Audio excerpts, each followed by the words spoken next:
Bonjour à tous. Voilà, moi, je vais vous parler d'un exemple d'articulation qu'on est en train de mettre en place entre le centre de réhabilitation de Lyon et les SAMSA du Rhône. On a un peu de retard, donc je vais essayer d'être brève. Alors, l'offre d'accompagnement médico-social en contexte de handicap psychique, elle se distribue, il y a en tout cas beaucoup de dispositifs médico-sociaux qui sont susceptibles de porter des approches orientées à l'établissement. Le SAMSA en est un parmi d'autres. L'idée aussi avec ce projet expérimental, c'est d'inciter d'autres types de structures, et on le fait déjà avec les ESAD notamment, de porter des actions de réhabilitation auprès des usagers qu'ils accueillent. Je ne vais pas m'attarder, de toute façon, le diaporama sera mis à disposition. Pourquoi renforcer les dispositifs de réhabilitation psychosociale en établissements médico-sociaux? Voilà, toujours la même idée, hein, c'est Nicolas Franck, on est vraiment dans une dynamique de décloisonnement, de désinstitutionnalisation. Émane d'un certain nombre de lois plus ou moins récentes. Les SAMSA existent, ce modèle en tout cas depuis 2005, avec les pratiques orientées à l'établissement qui se mettent en place progressivement. Elles n'ont évidemment pas attendu notre projet en Auvergne-Rhône-Alpes pour apporter ce type d'approche auprès de leurs usagers. Ceci étant, on est véritablement là pour appuyer le développement de ces pratiques, former, permettre l'échange de pratiques. C'est vraiment notre mission d'appui. Donc comment plutôt s'opère la réhabilitation psychosociale en SAMSA? On est effectivement sur des établissements qui portent une éthique du rétablissement, des équipes pluridisciplinaires, un dispositif d'évaluation dédié, hein, c'est ce qu'on essaie de mettre en place, en tout cas dans le cadre de notre expérimentation en Auvergne-Rhône-Alpes. Qu'est-ce qui s'en distingue aussi par rapport au SAMSA existant? C'est la présence du travail pair, avec l'idée de faire en sorte que les usagers aient des relais, des traducteurs. Hein, on est beaucoup sur cette idée du bilinguisme pour accompagner en fait, les usagers à participer, à être partie prenante dans leur parcours de rétablissement. C'est ce que vous portez aussi au niveau de vos centres. L'ambition ici est la même. Hein, d'assurer la continuité entre les valeurs que vous portez dans vos centres et ce qui sera ensuite proposé dans le cadre des SAMSA. Une approche écologique, ça c'est vraiment la force de ce type de dispositif qui agit dans les milieux de vie des personnes. L'idée effectivement est d'accompagner la réinsertion professionnelle, sociale, à travers un certain nombre de dispositifs, comme on peut accompagner. Là encore, on est véritablement sur des dispositifs qui sont des dispositifs de réhabilitation donc, que vous connaissez, mais qui ici, effectivement, sont investis voilà, au plus près des milieux de vie des personnes, avec beaucoup d'évaluations fonctionnelles, beaucoup de travail de réappropriation de son environnement. Je suis désolée. Et voilà, donc ça c'est effectivement ce qui va distinguer un SAMSA, qui va en faire un relais très intéressant dans le cadre des accompagnements, notamment en réhabilitation psychosociale. Là, parmi vous, pas mal de personnes qui sont impliquées. Voilà, M. Dubreuil, le Dr Dubreuil, le Dr Gouache, Jérémy Callot, Isabelle Chéreau, on a le SAMSA départ de la Loire. Je pense que véritablement c'est le moment aussi peut-être d'aller auprès d'eux pour voir un petit peu comment ça se décline sur leur territoire. Donc voilà, je ne vais pas m'attarder, une approche personnalisée, on est véritablement sur des dynamiques de partenariat, de case management qui font en sorte que voilà, le parcours de la personne soit un parcours étayant et que de l'après SAMSA puisse être programmé et qu'on puisse effectivement l'imaginer comme un dispositif de transition. L'idée étant vraiment qu'on est sur des temps d'accompagnement qui, a priori, ne doivent pas excéder 2 ans à 3 ans, avec cette idée de porter des accompagnements intensifs, gradués aussi, avec plus ou moins des dégages médicaux en fonction de la situation des personnes. Donc des parcours, voilà, je ne vais pas m'attarder, accompagnement sur mesure, un dispositif évidemment qui soit non stigmatisant et qui soit au service de la prévention des risques de rupture de soins, avec des approches promotrices de santé, de la santé globale de la personne, aussi bien son bien-être que tout ce qui va concourir à l'inclure dans la vie sociale. Voilà, là on rentre dans les aspects un peu techniques, hein, n'hésitez pas à revenir vers moi si effectivement vous avez aussi des ambitions territoriales, de travailler plus étroitement avec les SAMSA, de savoir voilà, comment ça peut fonctionner en termes d'orientation, sachant que la MDPH est vraiment au cœur du dispositif, c'est elle qui reçoit les orientations et qui ensuite notifie. Donc c'est un partenaire voilà, qu'il faut avoir bien identifié, avec lequel il est important d'avoir des relations assez étroites, d'autant qu'ils sont aujourd'hui très impliqués aussi dans l'emploi accompagné. Donc voilà, en tout cas, parmi les chantiers de la mission d'appui, faire connaissance avec les MDPH et qu'elles identifient mieux le rétablissement, voilà, fait partie de ce qu'on essaie de travailler ensemble.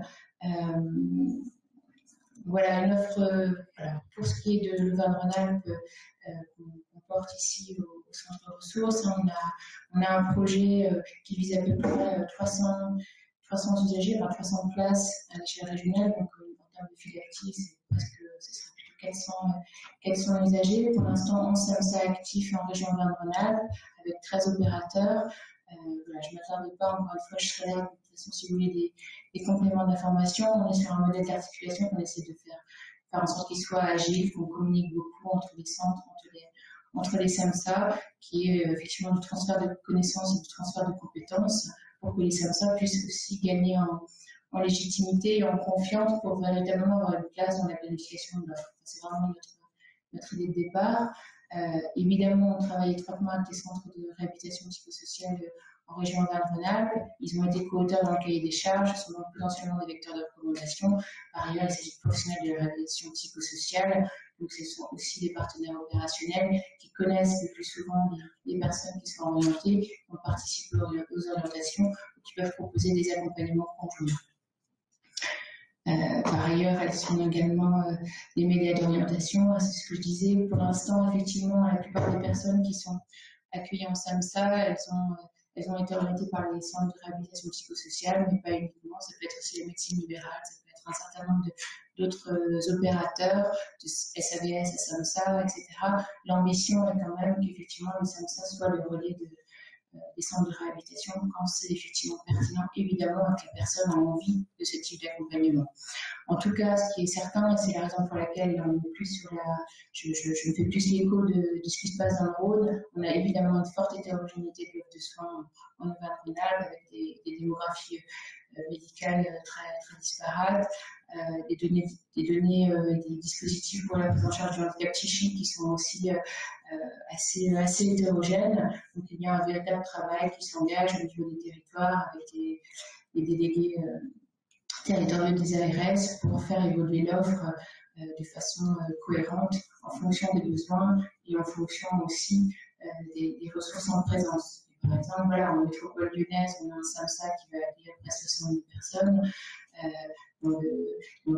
Dans d'autres départements, la file active sera moindre. Pour autant, on a cette mission-là d'appuyer toutes les implémentations SAMSA. Quand les ressources sont moindres, d'essayer de mobiliser les acteurs en présence sur ce projet de SAMSA. Donc nous, au niveau de la mission d'appui, on travaille sur la formation, l'aide à l'appropriation des données de recherche, l'échange de pratiques, la valorisation depuis décembre 2019. Je voulais vous parler plus spécifiquement de ce qui se passe dans le Rhône, puisqu'effectivement on est plus proche, on discute assez régulièrement ensemble. Donc on a voilà, un retour effectivement sur la façon dont le dispositif est accueilli par les usagers et aussi sur la façon dont les professionnels réussissent à constituer des modes opératoires qui soient pertinents dans le cadre de leurs accompagnements. On avait effectivement, le projet a démarré dans un contexte spécifique avec parfois des partenariats bien segmentés, une connaissance assez hétérogène aussi des pratiques de rétablissement. Donc on avait voilà, le souhait de tenir compte de ces dynamiques existantes, de ces réseaux, de travailler effectivement voilà, plus étroitement avec les professionnels qui ressentaient le plus le besoin de formation. ça s'est manifesté avec au moins trois axes prioritaires dans cette même perspective de décloisonner, maximiser les opportunités de coopération et d'intersectorialité. C'est une démarche qui est récurrente à un niveau national, mais c'est de faire en sorte que les structures apprennent à mieux se connaître et à savoir dans quelle mesure elles peuvent faire appel les unes les autres, favoriser l'appropriation du savoir-être et des savoir-faire à travers des actions de formation. On n'en est qu'au début, mais effectivement, on a un plan de formation assez conséquent, faire culture commune et s'aimer assez classiquement. Donc ça passe par le soutien institutionnel dans les différentes phases de l'implémentation des projets, avec de l'aide à la diffusion des annonces dans le cadre des recrutements, à ce qu'on assiste à des commissions MDPH, parce qu'il y a des problématiques qu'on est sollicité. On essaie aussi de permettre au SAMSA de récupérer des données des parcours de personnes quand elles ont été enregistrées sur Rehabase. Et puis, évidemment, on développe un travail de communication, de valorisation. Alors, ça va passer par la réalisation de capsules d'entretien.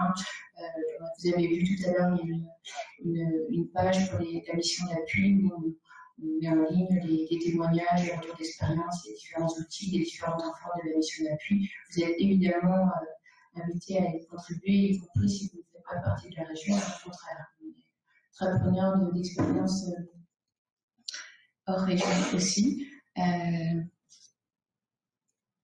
Voilà, moi j'aime bien cette expression de compagnonnage parce qu'on essaie véritablement de mettre ça en place. Le projet effectivement a été co-construit. Pour autant, voilà, la connaissance de la réhabilitation, elle va se faire pas à pas. On propose des immersions dans les services. Il y a un certain nombre de formations qui sont proposées par le CRR qui peuvent être investies, les DU. Les différents cycles d'e-learning, des formations régionales, on a fait une entretien motivationnel, on organise des journées métiers, ça c'est une initiative du SAMSA Départ qui a proposé que les ergothérapeutes des SAMSA se rencontrent pour discuter des perspectives de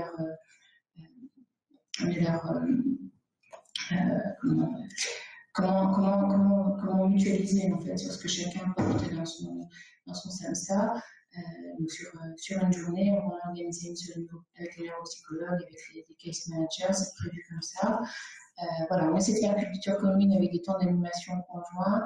On présente la Rehabase aux usagers qui en font la demande pour qu'on soit vraiment dans une recherche participative. Donc que les personnes comprennent pourquoi on évalue et à quoi ça sert et dans quelle mesure c'est quelque chose que l'on fait pour créer des éléments de plaidoyer et lever des fonds pour la réhabilitation. On a des temps de travaux conjoints et notamment sur les appels à projets. On essaie de lever des fonds complémentaires à ceux de l'ARS pour aller plus loin dans nos actions de formation, des outils de pilotage conjoint et notamment, je crois que le docteur Coué est là, de mettre en mettre en valeur l'ensemble de l'offre de réhabilitation sur le territoire Auvergne-Rhône-Alpes. C'est à son invitation que le docteur Coué a développé une plateforme qui est assez prodigieuse parce qu'elle permet en un clin d'œil de pouvoir se doter de repères pour connaître les différents acteurs qui gravitent autour des personnes qui portent un handicap psychique. Donc c'est une ressource extrêmement intéressante pour un case manager, mais globalement pour toutes les équipes et évidemment pour les usagers, qui puissent se repérer dans le foisonnement de l'offre en fonction des expertises et des infrastructures qui sont proposées par chacun. Et puis, on a évidemment invité les SAMSA à travailler avec nous sur la collaboration des indicateurs de performance de leur SAMSA. Et on est en train de construire un groupe de travail pour aller vers les indicateurs qui soient ceux des usagers eux-mêmes. Ce qui nous semble, encore une fois, ce sur quoi on doit évidemment se reposer et agir. Je vais finir vite sur quelques ressources. Quand je disais que c'était à l'articulation sanitaire médico-sociale, c'est un enjeu national, voire au-delà. Le GEMSO et la DES viennent d'éditer une charte de bonne pratique qui est intéressante, que vous pouvez retrouver. N'hésitez pas à me demander, mais elle va être publiée sur le site du GEMSO ou de la DES. avec cette idée de développer des petites coopérations, de mutualiser davantage pour qu'il n'y ait pas de rupture d'information, de perte de données entre différents niveaux de parcours. S'il y a des hospitalisations, qu'elles puissent être anticipées. S'il y a des directives anticipées, incitations en psychiatrie, qu'elles soient connues et qu'on sache à qui s'adresser en cas de situation de risque de réhospitalisation. Et puis tous les travaux de l'ANAP qu'on suit beaucoup, qui portent beaucoup de choses pour aider les professionnels à communiquer, et notamment des communautés de politique, psychiatrie, santé mentale, communication numérique, voilà, il faut aller voir. Je vous remercie de votre attention. Merci beaucoup.